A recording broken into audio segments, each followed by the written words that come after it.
रोग की सीरीज में आज हम बात करने वाले हैं गंडमाला योग के ऊपर। गंडमाला योग जो होता है, ये योग मंगल से बनता है।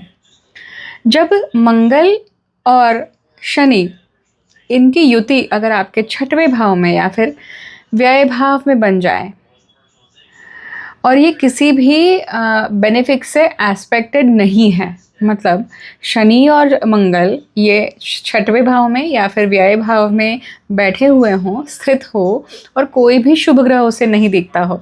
शुभ ग्रह मतलब गुरु हुआ, गुरु हुए, यहाँ पर चंद्रमा हुए, शुक्र हुए, अगर ये नहीं देखते हैं तो ये योग 100% काम करेगा। ऐसा शास्त्रों में, ऐसा हमारे ज्योतिष के एंशिएंट टेक्स्ट में बताया गया है। ठीक है, अब इसका परिणाम क्या होता है? The native will be afflicted by boils around the neck area. ठीक है, गार्लैंड की तरह। ये इंटरनली भी हो सकता है। अब बॉयल्स को कहा जाता है, these boils are tubercular origin and usually occur to the native with tubercular tendency। गड़ावली में कहा गया है, इसका डिस्क्रिप्शन जो है वो गड़ावली में बताया गया है कि ये इसका ओरिजिन वहाँ से आता है।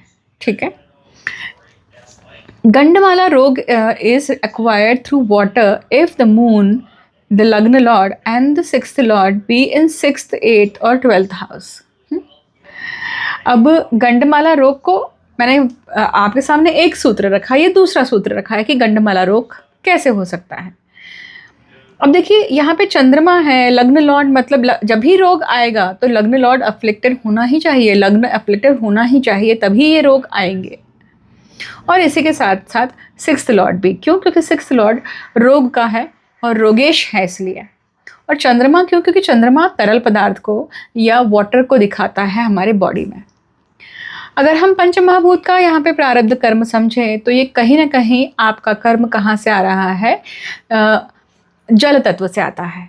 मतलब व्यक्ति अगर जल तत्व से संबंधित कुछ ना कुछ गलती करके आया है या गलती करता है इस जीवन में, मतलब हम जब पानी वेस्ट करते हैं, ब्रश कर रहे हैं और पानी वेस्ट कर रहे हैं, नल खोला छोड़ दिया है, बहुत सिंपल सा एग्जाम्पल लिया है मैंने आपके सामने, पर ये काम करता है। अब इससे कैसे निवारण करें? तो सबसे पहले तो पत्रिका में समझना होगा कि गत जन्म का चक्र क्या है जिसके कारण ये योग है।